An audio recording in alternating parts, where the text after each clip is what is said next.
in collaborazione con Glam Vision e Dentisti Riuniti. Femminicidio di Silandro, uccise la sua ex Céline Frey Mazzol, appena 21enne, con 9 coltellate. Chiesto l'ergastolo per Omer Cim. 4 cuccioli del branco del lupo ucciso in Trentino, Luigi Boitani, dovrebbero sopravvivere, ma non si possono escludere ripercussioni. Gli abbattimenti non sono efficaci. Il Supermondiale di ciclismo del 2031 assegnato al Trentino. Le gare su pista si disputeranno comunque in Veneto.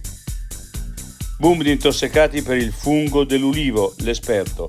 Facile distinguerli dai galletti, ma in generale bisogna essere informati. Serve più attenzione e ben vengano i controlli.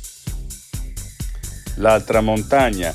La pista sintetica più lunga d'Italia si vede a chilometri di distanza. L'impatto sul paesaggio verrà compensato da un ritorno economico? I difetti visivi sono tanti: miopia, astigmatismo, ipermetropia. Il pregio è correggerli con occhiali davvero glam. Con Glam Vision puoi prenotare l'analisi gratuita della vista e poi sfoggiare i tuoi nuovi occhiali che possiamo creare per te. Scopri di più su glamvision.it.